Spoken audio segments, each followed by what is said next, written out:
We have Mr. Stephen Gronheim to talk about the P1 Solutions Marketplace and how we're going to revolutionize acquisitions here in the DoD. You know, people really recognize Platform One for how we revolutionize the way we do software and how we do DevSecOps in this vast ecosystem. But today we're going to talk about acquisitions. So I'm going to pass it over to Stephen Gronheim. So welcome everybody to the P1 Solutions Marketplace webinar. We launched on Monday, so this is great timing for us. And we're happy to have, people keep trickling, almost 100 people. So let's do this. Okay, so what is the P1 Solution Marketplace and why did we set it up? So a little bit of backstory about P1. P1 has always been kind of a forward-leaning organization. On the software side, I think everybody knows that. But we've also been forward-leaning on the acquisition side.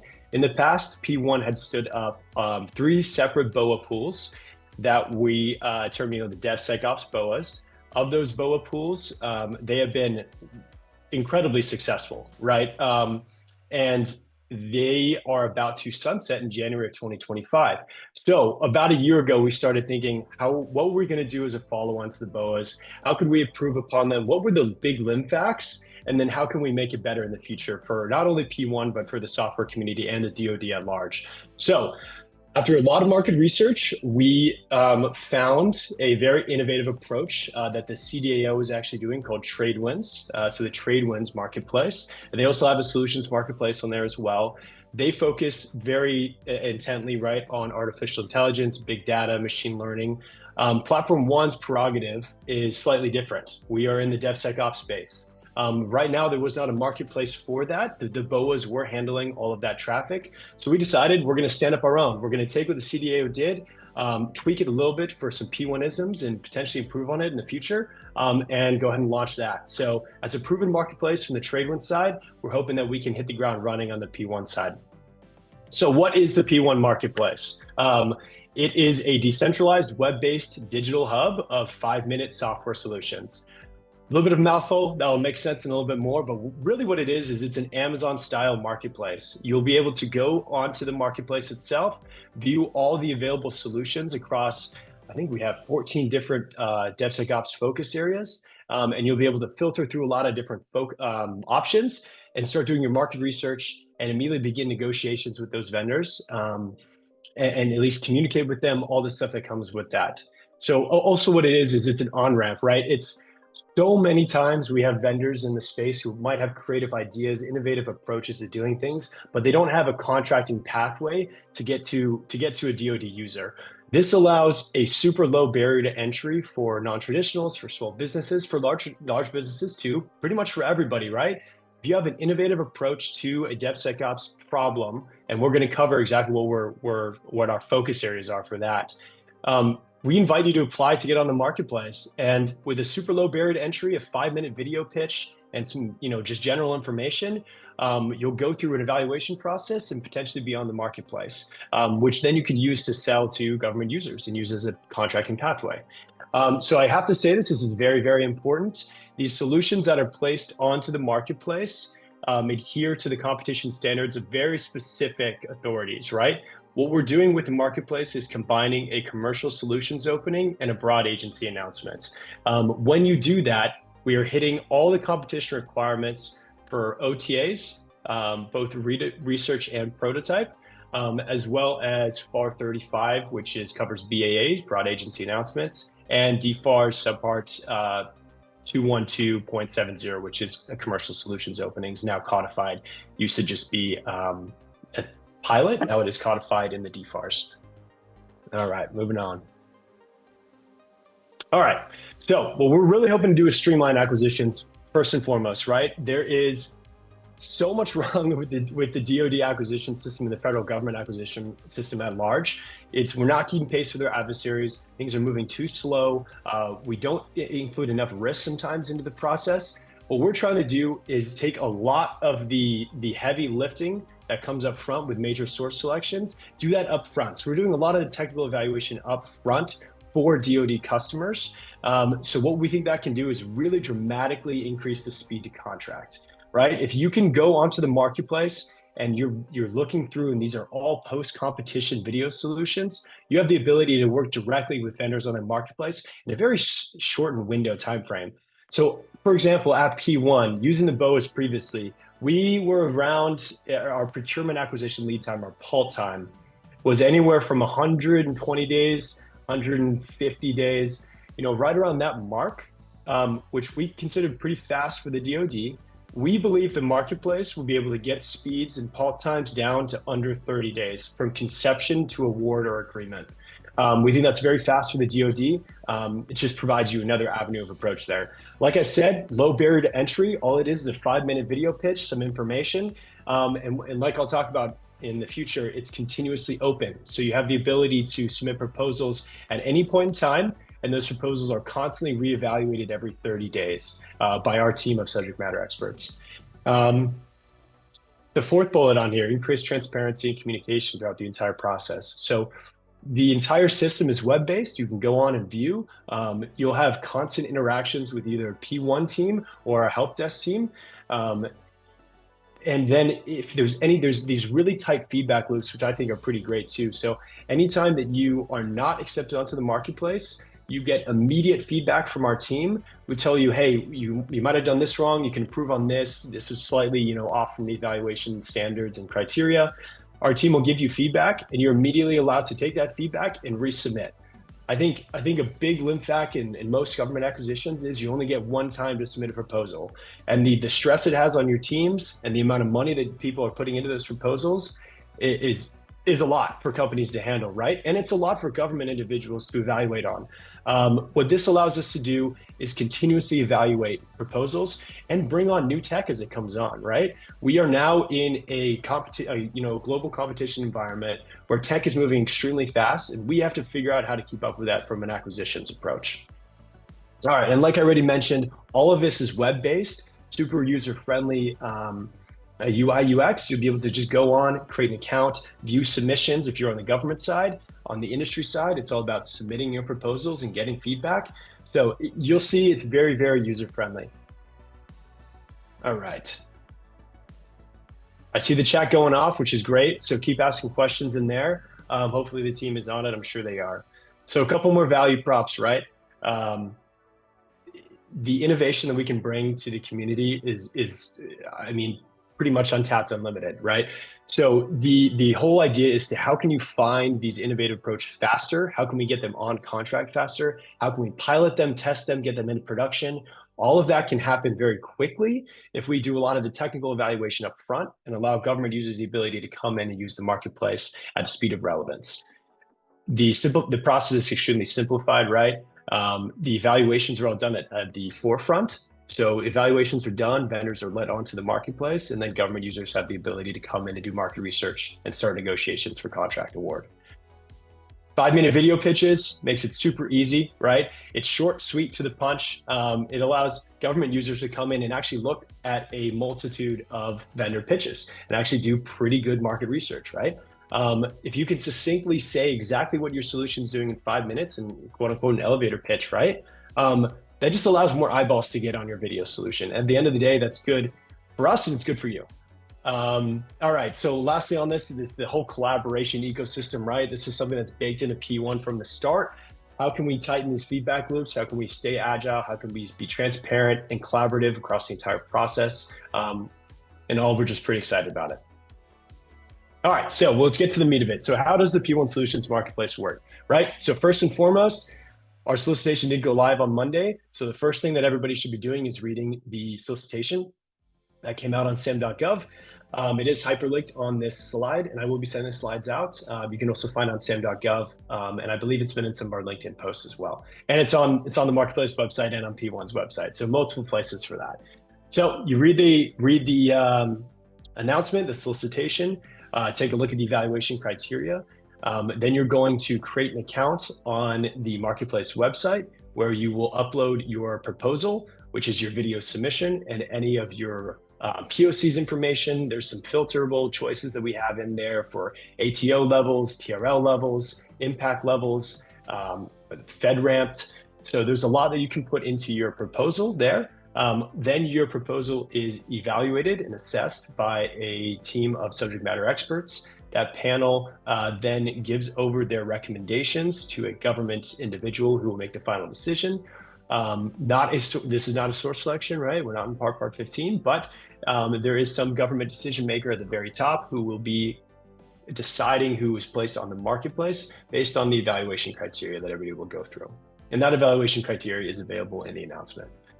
All right, so if a company is deemed non-awardable or not placed onto the marketplace, like I said, they're given immediate feedback, and they have the ability to just take that feedback and immediately submit on the next round of proposals. You can submit an unlimited amount of proposals across pretty much an unlimited amount of the strategic focus areas. So I'll hit the strategic focus areas here in a little bit, but for example, 2 of them might be, cloud infrastructure, DevSecOps, engineering services. Your company might be able to do both of those things. So we recommend that you submit video proposals for both. All right, if your company is accepted and deemed awardable to go onto the marketplace, at that point, the video will be live. The video solution will be live on the marketplace on the government user side. They'll be able to view your video and start talking with you, start figuring out what the scope might be. In some cases, they might do a price shootout. I can get more into that later down the slides. But in essence, you're now in a post-competition environment where you can start having direct conversations between government, industry, and start working on contract negotiation and eventually contract or agreement award. All right, so industry, did you know? Like I've said, submissions are accepted on a rolling basis. You can submit video solutions at any time throughout the entire process. The solicitation will stay open the entire fiscal year, and we will renew it every year following that. So we plan on having this live for a long time. This is going to be the backbone of P1 acquisitions for the foreseeable future. All right, so like I said, if you don't get your video submitted that month, that's okay. The submission window is always open. Just submit it next time, and it's evaluated every 30 days. Once the submission window closes at the end of the month for that month, that's when evaluations will begin. And so depending on the amount of proposals we receive, that's how fast we can turn around to doing the evaluations. We are pretty quick at doing that. We suspect, to have some kind of notice back to you, whether it's awardable or non-awardable, within the first week or 2 of every month. Pretty much hit on those ones. And like I said, there's no limit to the amount of videos that you can submit, and you can submit across different focus areas. All right, so that was a lot from the industry perspective. Let's take a look at from the government user perspective. So this wheel 1 to 9 is the customer process on the government side. So inherently, we talked on the industry side. We'll go back and touch on a little bit more industry side too. But for our government users and government individuals on the call, this is how the marketplace operates and works. So you'll create an account on the marketplace. You'll be put onto the government side, government-facing side of the website, where you'll be able to view the marketplace proposals that have gone through the evaluation process and are deemed awardable. So you'll be able to view those solutions. You can start doing your vendor vetting, what we would consider market research. In many cases, you can ask for commercial pricing. You can start talking about data rights. You can start figuring out what your scope might be. You could ask companies for trials, hackathons. All of that stuff is okay because you're now in a post-competition environment. Of course, check with your legal side and your local policy. But because you're in that post-competition environment, you have a lot more leeway on just having open and transparent dialogue with vendors. Once you go through that process, that's your market, your market research, your evaluation. You might want to do a price shoot-off in some cases when you're looking at services. All of that we'll touch on in the acquisition guide. You will select whatever solution you want to work with and who that vendor is. If you need any help with your contracting activity support, you can contact us. We won't be able to do the acquisition for you, but we can always provide feedback and support. You can either contact P1 or our help desk, which will be available on the marketplace itself, running a Salesforce CRM. They're great. Once you do that, once you figure out all the acquisition process, what you need to do, you're going to start building your contract file. A lot of those documents we're hoping to have for you. We're going to have an acquisition guide that is already built out and can be requested that walks you through exactly step by step, exactly what you need for your contract file, depending on which acquisition pathway you choose. Part of that will be requesting the assessment package from our team, just so we will hand you over the exact evaluation criteria that we went for that vendor who's on the marketplace.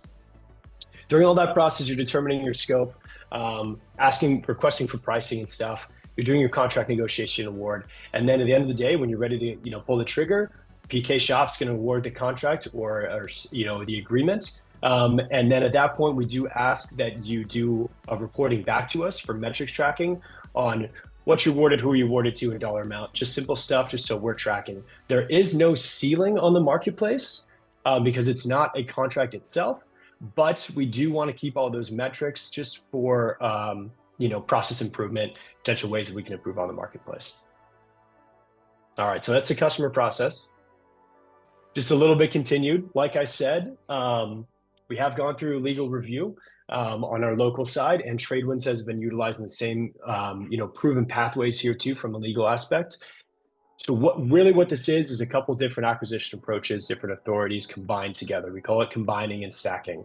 So you're combining different authorities, and when you do that, you might get different, nuanced competition requirements for each one of them, but we're doing the competition requirements for all of them. Every single contract, competition requirement for all three of those bullets on the top of this slide will be met when the companies go through the evaluation process to get on-ramps onto the marketplace. So like I said, awardable technology solutions are in a post-competition environment once they are on the marketplace.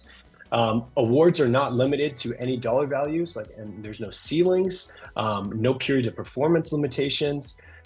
Basically what you need to do is all of that approval authority will be handled at your local level. So whatever your local contracting shop will be, all your delegations, all your approval authorities, all that will be handled at your level. So when you come time to figure out all the different nuances that go into a contract, you'll just work with your PK shop, with your local team, with the contractor that you want to work with to establish all of those contract details. Okay. And like I said, this is a plug. I'm going to continue to plug it, right?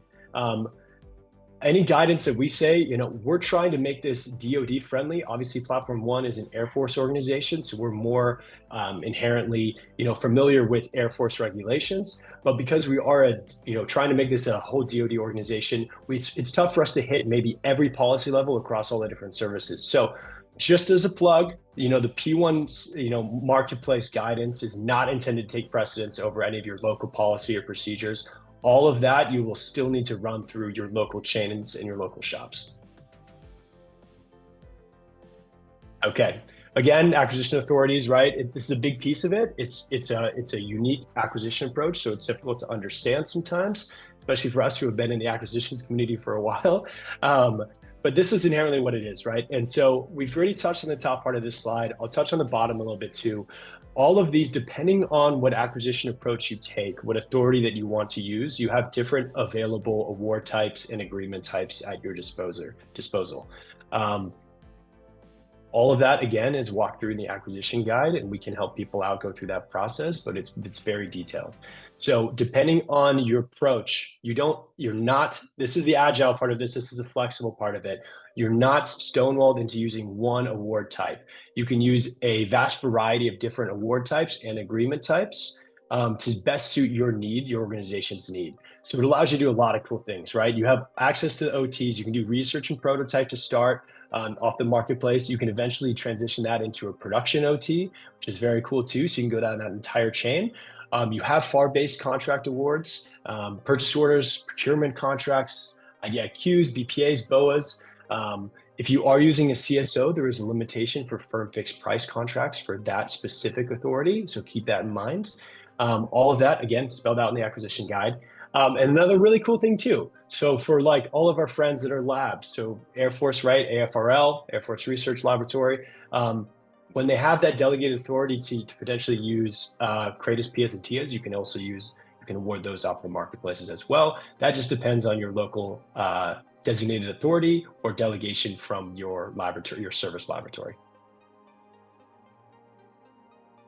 All right, I think this is my favorite slide because it just goes to show how broad the P1 Solutions marketplace can become and how many potential vendors and solutions and contracts we can make off this thing. So for some insight, I believe at this point, and Ben, Mandy, Lorianne, check me if I'm wrong, but I believe the Tradewinds Solutions Marketplace now has 400 proposals and 300 vendors that have been deemed awardable that are now on to their marketplace.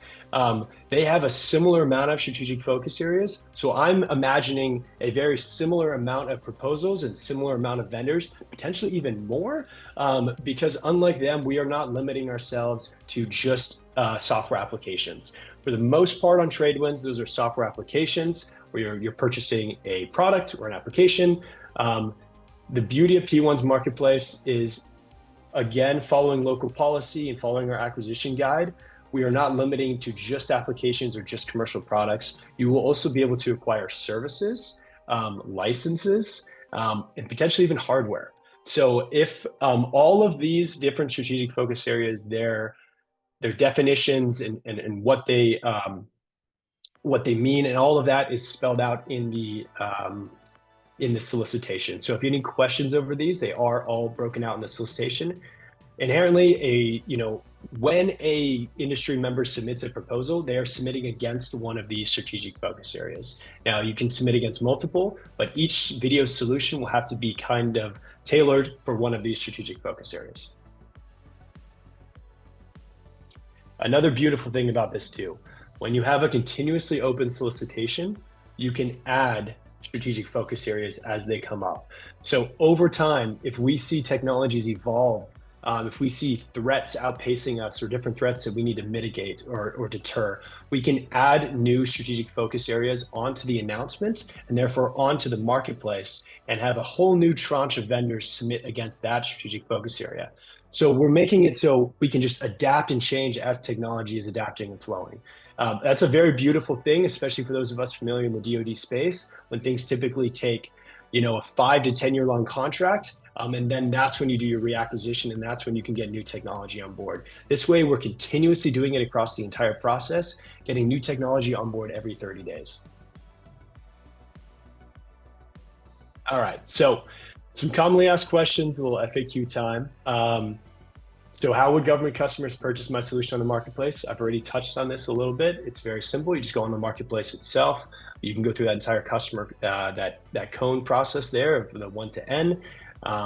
So that process we'll help you with, and that process will be spelled out on the customer handbook and acquisition guide, which are very detailed documents. The customer handbook is a 12, 15-page document on exactly how, what a customer needs to do on the marketplace. The acquisition guide is specifically designed for acquisition professionals, both program managers and contracting professionals, to go in and go in detail exactly what you need on your entire contract file to get from conception to award on the marketplace. Both of those are available. You just need to ask for them from our help desk, and they can send you over that information. How did the videos get assessed? Is there a rubric? Yes, there is an evaluation guide. All the criteria is laid out in the solicitation on sam.gov. There are 3 documents on there that will help you out when you are doing your proposal to tailor your video and your solution, to best hit all of those different evaluated areas. Okay, so once deemed awardable, how are we able to interface with potential customers? This is a 2-part question, right? You have the industry side and the government side. On the industry side, this allows your BD and capture teams to really go after, it's just another tool in their toolbox to say, hey, we now have a vehicle for you to use that can get on contract very quickly. So at a minimum, right? At a minimum, super low barrier to entry to get onto the marketplace. And now you have a contracting pathway that you can use when you're at events, when you're in your sales, events, when you're doing BD. All of that is very good from the industry side. It also allows a lot of people to get eyes on your technology. And remember, all of this is, I should have said this earlier, all of your information is not available to the public. You have to have a .mil account. It has to be verified to get on to view all these video submissions. So only DoD members will be viewing your company's video submissions. We specifically state that you do not want to include any proprietary information in your proposals. All of this should be commercially available technologies. But what that allows you to do is allows a ton of government users from across the entire DoD to get eyes on your product. At a bare minimum, you're just spreading the word. All right, and at its maximum extent, you're getting contracts. I think it's a win-win for industry too. On the government side, You can start interfacing as soon as that company is on the marketplace and deemed awardable. You can immediately start out and start having discussions on, hey, this is the scope we're looking for. This is what we're doing. You can do an RFI across multiple vendors. You can do some kind of price competition. There's so many different available avenues of approach because you're not necessarily hindered by all of the specific requirements that go into a source selection or go into any kind of competition because it's already post-competition. Okay, we are a subcontractor. Our prime is submitting video. How can we submit a joint video together? I'll actually save this one. This is a discussion we've been having. Lori Ann, would you mind, actually Ben, Lori Ann, Mandy, would you guys mind answering that one in the chat? Because it's something that I was still hoping to discuss with the team. Okay, we've been typing and responding to questions. Which questions specific? I just missed what the last one. The last one here, sure. Lori Ann. Gotcha. Awesome, thank you. I'm sure you guys are firing away on there. I can see the chat going crazy. All right. Sorry, anything else? Yeah, in response to edits and resubmissions, edits and resubmissions are allowable, provided that they don't go to the crux of the competitive environment, right? So I know that's a terrible answer, but the real answer is a resubmission that would impact competition needs to be a second submission. Edits to a video that are awardable are okay, but it is a case-by-case basis. Awesome, thank you, Ben. That's right. You can't change, obviously, the scope of what you're trying to do. Small edits, changes to POCs, things of that nature, that's all allowable. Okay, so some of our resources, now that everything's gone live, these are all of the URLs that will take you to great spots, and then the help desk ticket as well too. So the P1 Marketplace is up and live. It is running right now. The announcement is live on sam.gov. Our help desk is ready to go. And we have updated our P1 website as well to reflect the new marketplace and have a marketplace tab on there as well. Okay. I actually went a little bit faster than I thought. So we do have plenty of time for questions. I can also take this time to show you the website itself and show you the marketplace, which I think I will do. Give me 5 to 10 minutes to show you around the website really quick, and then we can open it up for any discussions or questions. Okay. All right, so let's start with, can everybody still see my screen? I think we're still good to go, right? Yeah, thumbs up, yes? Cool, now that I can off, I think we're good. All right, thanks, Matt. Perfect. All right, so what you're seeing now is the government portal side, right? This is the government facing side. There are obviously no submissions and nothing's been evaluated right now, but when they do, this will all be populated with all of the different solutions that have been evaluated. What now you can do here, which is really cool on the left-hand side, well, first and foremost, you can search. So if you have any keywords that you want to identify, if you're searching for a specific thing that might be captured in the video or captured in the title, you can search for that specifically. You can also search for the strategic focus area. So I know at Platform One, we do a lot of DevSecOps engineering services. So we're mostly purchasing labor contracts, right? So I would immediately go here to this first strategic focus area and start limiting the companies by, hey, who can actually provide what I'm trying to get after? So you can filter by strategic focus areas. You can filter by FedRAMP status, by their impact level. All of this will be filled out by the vendor at time of proposal. You have their socioeconomic statuses, right? For PK and small business, this is a big deal. Business side, whether non-traditional or not, a lot of information here too. And we might in the future continue to improve on this filterable search options. But when this comes live, like I said, there'll be a lot more information on here. You'll be able to actually view vendors. So hopefully in early to mid-November will be when the first tranche of evaluations are done, and we'll start seeing, solutions populating here. So again, that's from the government side. Let's take a look at, so this is the website itself, and this is the industry side. So once you go into the industry portal, you can sign up on the website.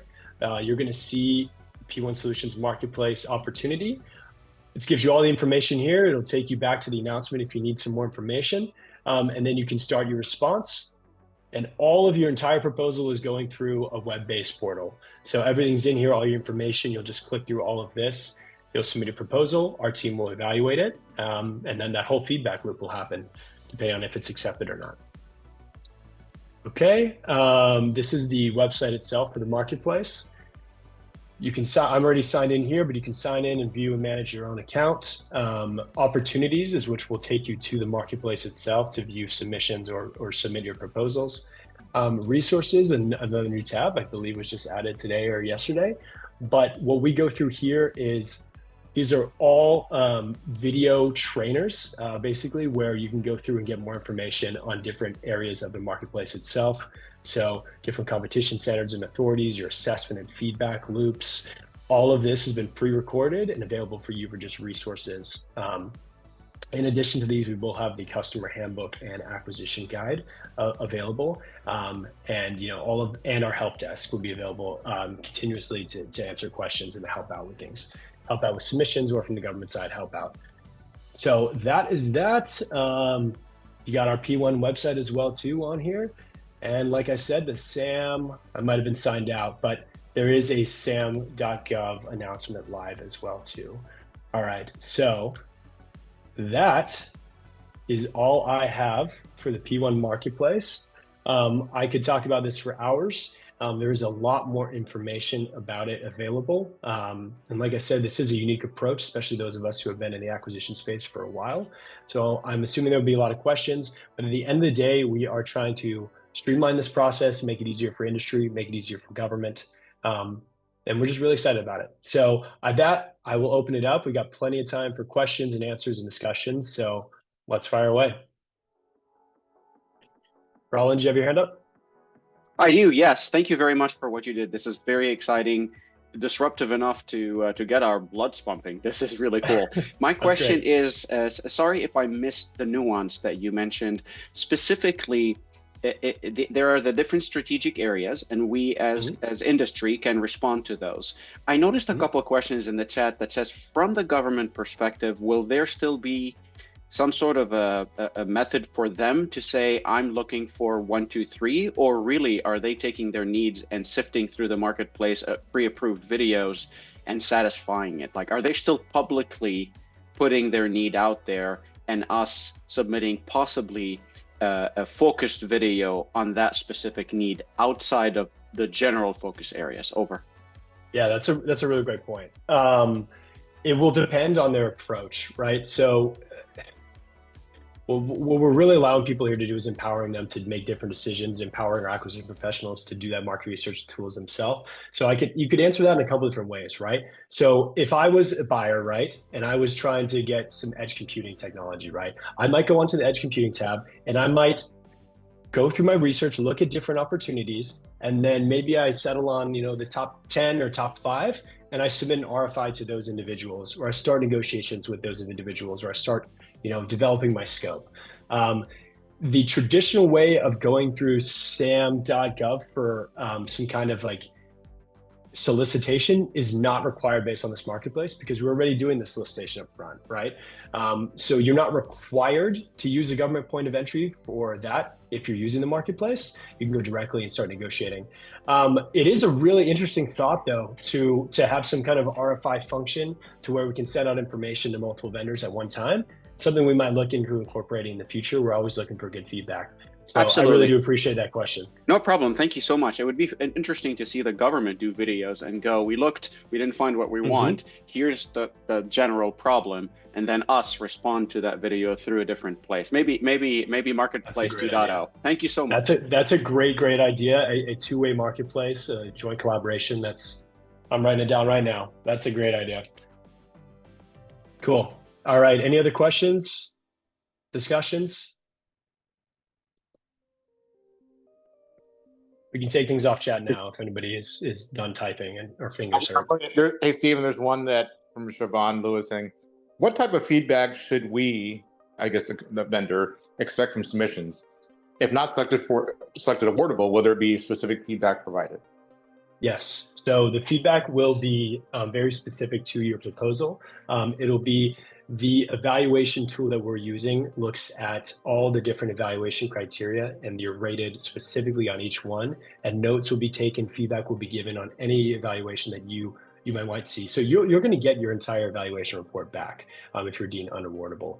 So you'll be able to make those corrections, have that immediate feedback. It's going to be good. I promise you, in terms of government feedback, it's going to be much better than probably anything you've received in the past. Okay. Other questions? Yeah, you may have already mentioned this, but so say for the scenario, like you've got a government customer in DoD and they want to get like multiple submissions or bids on a project that they have. How would they do that through this? It would depend. It obviously depends on the requirement, right? So my screen's still up. So let's take example. You need something in cloud operations. You need something in application development. You need something for identity management, right? You have the option of approaching that in a couple of different ways. You can potentially, there's a vendor that can do all three. Potentially you might have to split up your requirements to say, hey, I need a contract for this one because they can't do this. There's just a lot of different ways to approach that. I would say start with your market research. You start with looking at the focus areas to see what's already been evaluated on what can meet your needs. And then you kind of develop from there. So there's nothing that limits a government user from awarding a contract or an agreement to multiple vendors in different focus areas. Does that answer your question?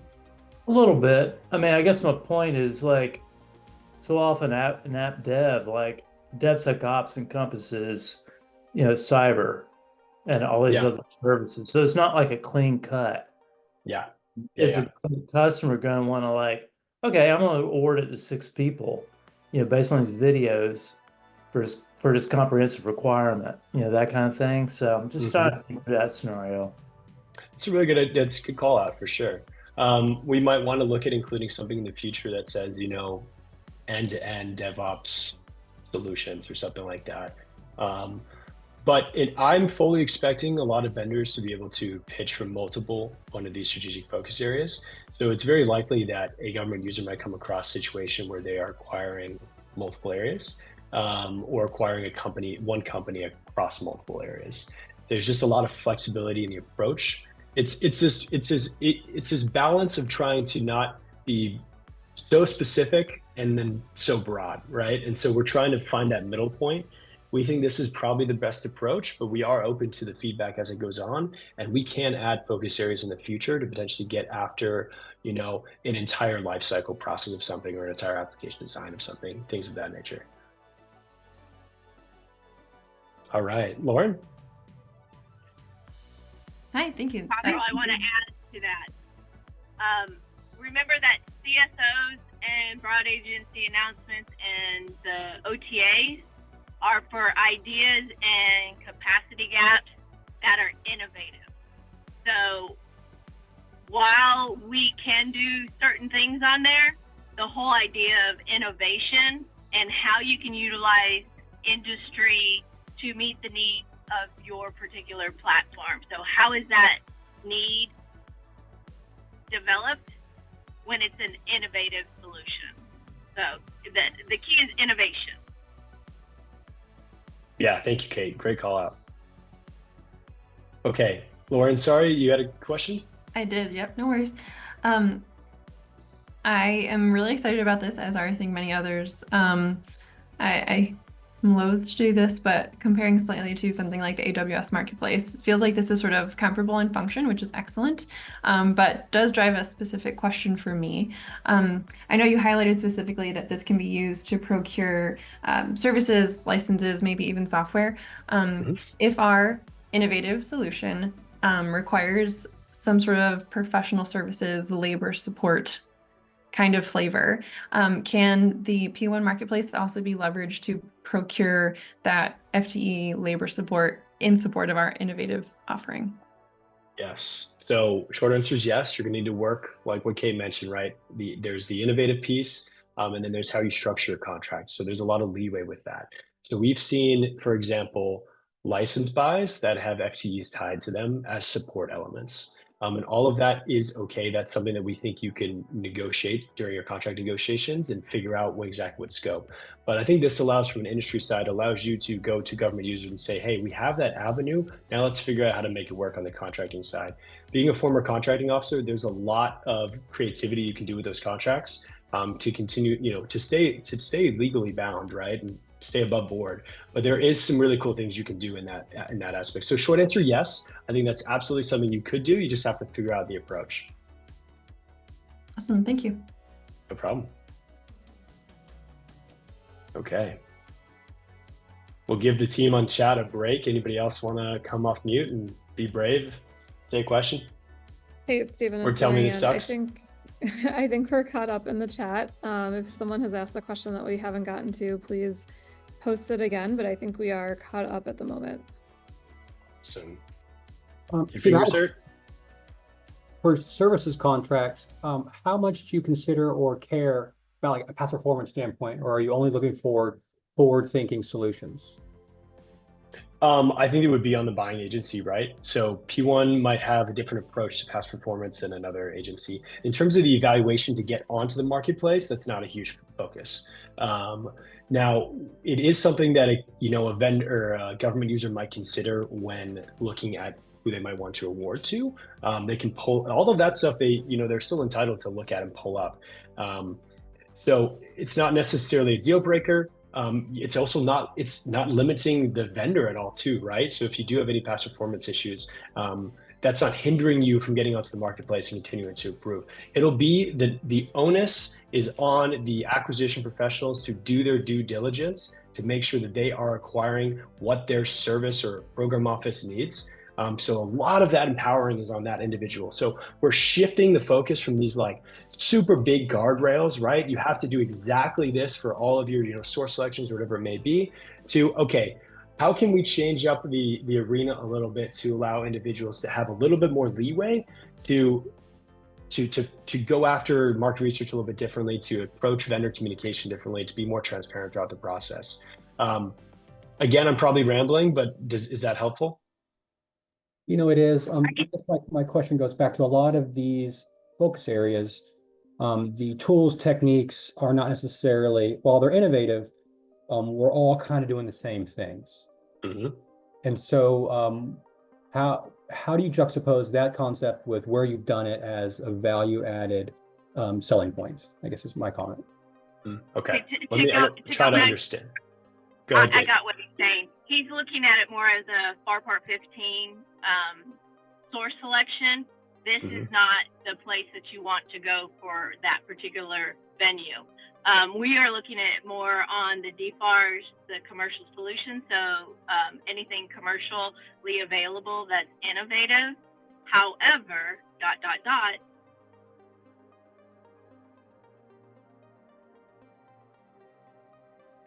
Okay, we might have lost you there.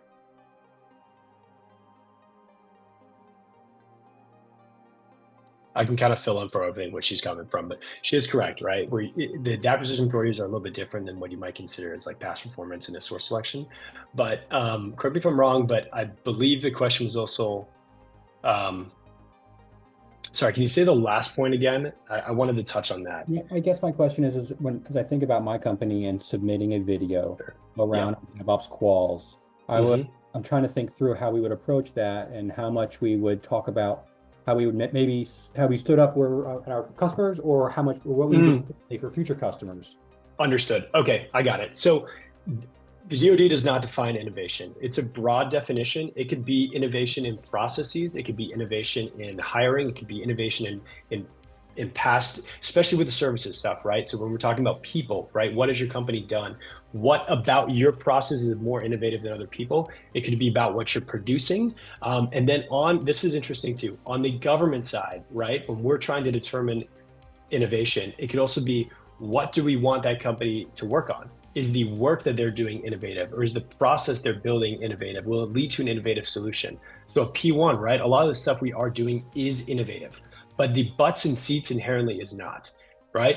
But because there's a through line there, it might be something that you can connect from an innovation standpoint.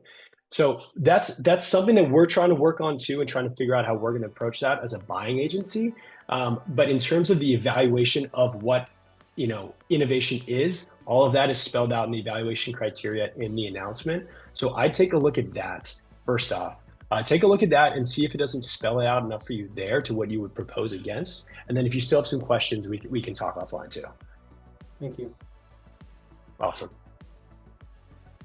Yeah, great question, because services are so much different than a commercially available product or an application or even, a piece of hardware. So there is some nuance there, and we're trying to bake it into, again, the big difference between us and Tradewinds is that they don't do that. So we are trying to figure out a way that we can approach that. We think we have figured out that way. And so we'll obviously work together. All those feedback loops will be imperative as we figure out the process, but hopefully that helps. Any other questions? Yeah, I have a couple of questions. Let's do it. One Tech. So, expanding on that a little bit, do you plan to have, and with the current BOAs, which do cover those butts and seats and those services, the much broader range expiring in January, will you have another avenue for those types of acquisitions coming up? Is going to try to fit everything somehow into this one? We are. So this is what we're trying to figure out as a new acquisition approach. Obviously, those BOAs, you can make awards off of them up until they sunset, which is January 25th, I believe. Don't quote me on that, but it's the end of January. But this is our new approach to that in the future. So a lot of what the BOAs do, like there were 3 major BOA pools. The one that got used the most by far was DevSecOps engineering services. That BOA we're trying to encompass in the DevSecOps engineering solutions strategic focus area. That's our goal. And so that's going to be our main replacement for the BOAs and how we utilize butts and seats, especially here at P1. Now, other agencies might utilize that slightly differently, but that's the plan, is this is the replacement for the BOAs. And okay. And then second question, for large businesses, how are you going to do the small business aspect as subs? So sorry, go ahead. Right. So how do we, how is the government going to account for, I like what this business has, but they're large. So is that then just part of the follow-on formal acquisition part that, okay, then you put that small business requirement, 20, 30%, whatever it is, onto that contract? Or are you going to is it obviously much simpler and easier for the government to identify a small business that may meet that criteria? Yeah, so the evaluation part to get onto the marketplace, there is no socioeconomic determination there. We're accepting across the board. When it does come into play is when it's time to start generating an award. The local PK shop that you'll be working with will have their small business requirements and their data points that they need to hit. So they will work with you to figure that part out. So now, yes, I guess the short answer is yes. Like if you were to get on a contract and you were to sub it out, all of those small business concerns, negotiations, all of that would happen with the local buying agency, not with the marketplace or not with P1. Does that have answered the question a little bit? So you'll be working through their small business rep, you'll be working with their local PCO to figure out all those small business concerns. Now, they might have a set aside, right? So they might do a set aside, they might not, they might go full and open. All of that will be determined by the buying PCO. Okay, and then this may be for Kate, maybe just a little bit deeper. So determining a small business set aside typically involves the government doing market research or are you able to cut to the chase and look at what's been posted and do the market research that way to say, yep, it appears to be enough small businesses to go straight to small business set aside, or how is that going to work? Yeah, I'm not sure if we got Kate back, but I can't answer that. So at least at P1, right? So we're still going to be doing our market research. Our market research will be entailing vendors that are on the marketplace, vendors who are off the marketplace. We're going to try to be really good at our market research. If we determine that small business can do it, then it is dependent on what the PCO wants to do with it set aside, what our local numbers are, what we're trying to hit, like our metrics that we're trying to hit for small business, set aside, things of that nature. Other agencies might approach that differently. So it'll all really depend. What we're trying not to do is limit buying agencies to saying, hey, you have to go small business or you have to go large business. All of that will be determined by them when they are going through their market research. Great, thank you. Awesome. I'm sure there's a little, nuances, here and there. Like I said, this is a new approach to how we do things. So we're going to be learning along the way with you guys. We hope this is a collaborative effort between industry and government, and we hope it is a win-win for everybody. Dylan, you had your hand up too?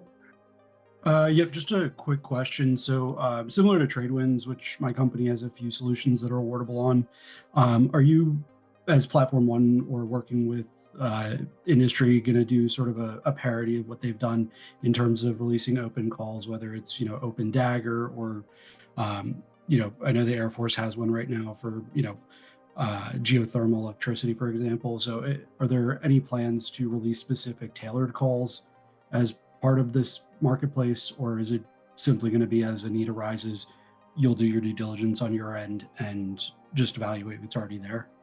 Yeah, that's a great question. For the time being, the former, right? We're just going to, now that it's just stood up, we need to get it up and running first. But in the future, we could utilize the marketplace, the build out of it for other calls, other action items. Hackathons is something we're kind of considering too.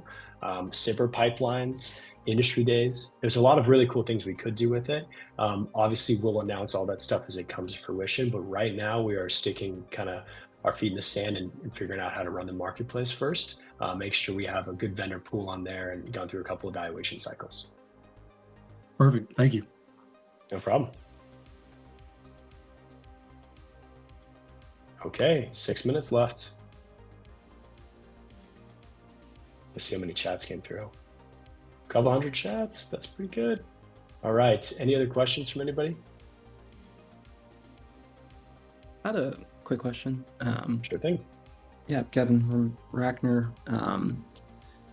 Are, I guess, existing groups, including Platform One, that are leveraging the existing BOA for services, anticipating using that BOA until the end, or are they going to try to transition to this new marketplace ahead of time? So totally up to you what you want to approach. There's some, there's some learning aspects to this. There's some cultural aspects that might have to come along with the marketplace. So Platform One is not. Platform One is going full steam ahead with the marketplace and trying to utilize that for our purchasing needs. Other DoD agencies might want to utilize the BOAs up until they close. Just want to be clear that the existing BOA contracts are going to continue to run through their existing POPs, and new BOA contracts made prior to the sunsetting, can be awarded out for a few years. But that will be going away. For the foreseeable future, we do not plan on reestablishing any BOA pools. However, the establishing BOAs is something you could do off the marketplace as well too. So there is a lot of flexibility there. We have potentially thought and brainstormed about different avenues of approach. But in the short answer, P1 does not plan on utilizing the BOA pools or the BOAs for anything else going into FY25. All of our current contracts are all set.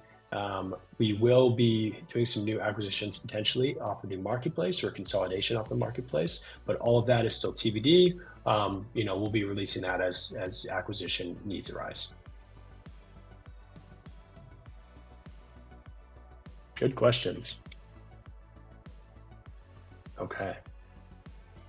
All right, there's a ton more information on there. I think a lot of questions and answers are going to be answered. People take a look at the customer handbook and acquisition guide. I know that helped me out a lot too. So with that, I'll go one last round for any questions or anything outstanding. Hopefully everybody's pretty excited about this. I know we are, and we hope that our industry partners are as well too. TradeWinds has had massive success. I think they are up to mid 30s, maybe 40 contracts and agreements made off of TradeWinds, 200 vendors, 400 proposals. So if we can hit some of those similar numbers, we'll be very pleased with the marketplace. Okay, I'm seeing 3 minutes left. I can keep yabbering on for 3 minutes, or we can close things up. I think if no one has any more questions, I think we're good. Drake, back over to you. Thanks so much for setting all this up. Awesome. Hey guys, we had 100 people participating in today's call. I'd like to thank everyone for joining. I'd like to most importantly thank Stephen Gronheim and the Smugglers Alliance team for fielding all the fantastic questions from all our amazing audience members. This seminar was recorded. We'll be uploading it. Stay tuned on the LinkedIn page where you can find the recording of it. That way you guys can keep the information handy when you're ready to join the Platform One Marketplace. I hope everyone has a great rest of your afternoon. Take care and stay engaged. Thank you.